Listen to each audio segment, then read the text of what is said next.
Hello everyone. And welcome to another video of the Mathmatecher channel.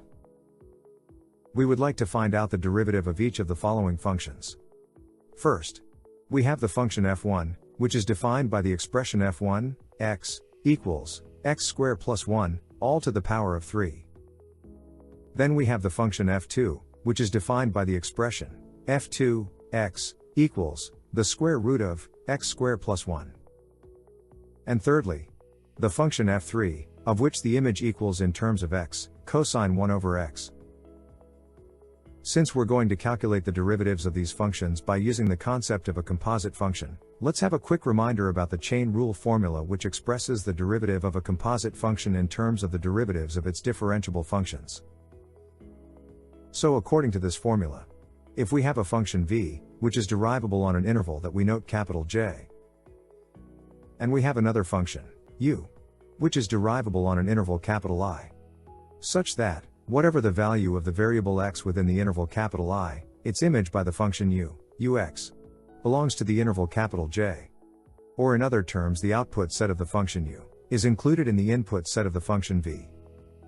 Then the composite of these two functions, which is the function fx, that equals v of ux, would be derivable on the interval capital I.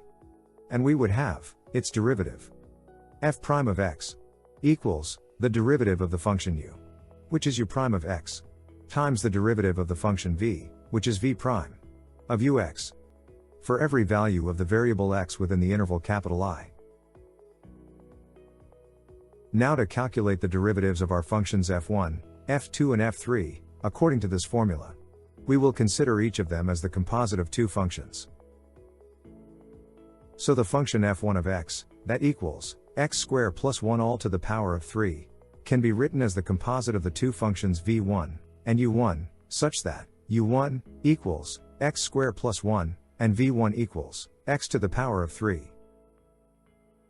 Now if we note the input sets of our functions u1 and v1, respectively as the intervals capital I and capital J, we would have both of these intervals, capital I and capital J, equal to the set of the real numbers R. And as our functions u1 and v1, which are polynomial functions, are derivable on the set of the real numbers R, then the function f1 is derivable on the set of the real numbers R. Now in order to find the derivative of our function f1, by applying the chain rule formula, we will calculate the derivatives of the functions u1 and v1. So for every real value of the variable x, we have the derivative of the function u1 prime of x, that equals 2 times x. And the derivative of the function v1 prime of x, that equals 3 times x squared.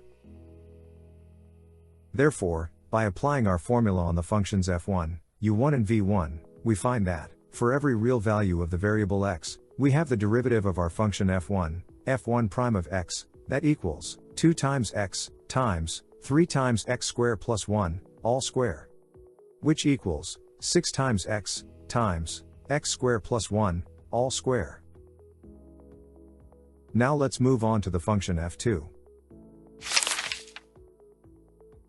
So the function f2 of x, that equals the square root of x squared plus 1, can be written as the composite of the two functions v2 and u2, such that u2 equals x squared plus 1, and v2 equals the square root of x.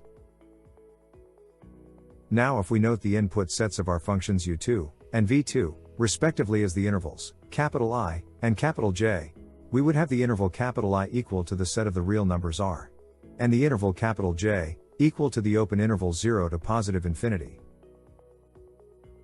And also our function u2, as a polynomial function, is derivable on the set of the real numbers R.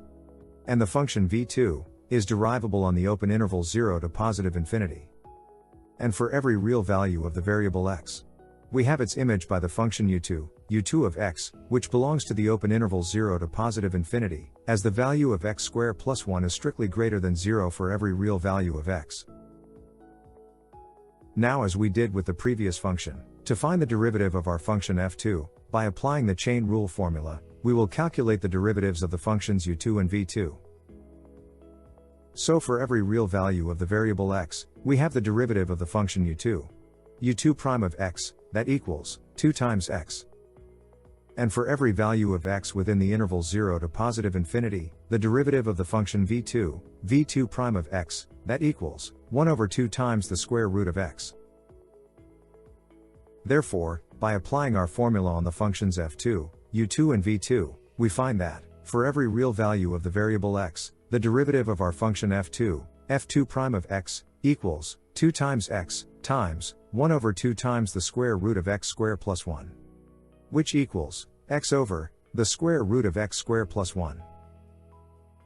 Now let's move on to the function f3.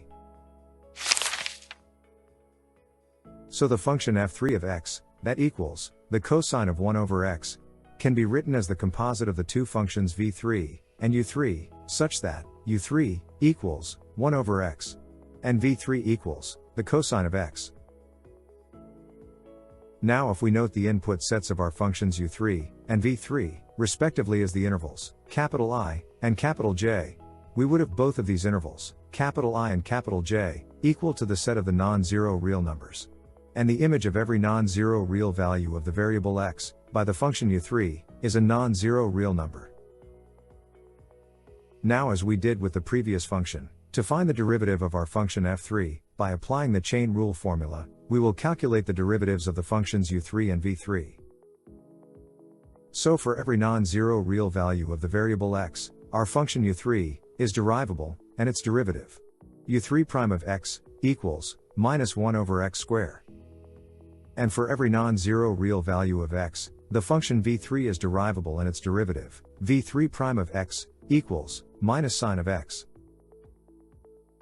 Therefore, by applying our formula on the functions f3, u3 and v3, we find that, for every non-zero real value of the variable x, the derivative of our function f3 prime of x, equals u3 prime of x, times v3 prime of u3 of x, which equals 1 over x squared, times the sine of 1 over x. As always, thank you for watching the video. Give it a thumbs up and share it if you learned from it. Subscribe to the channel and activate the notification bell for more. And until the next video, have a great time.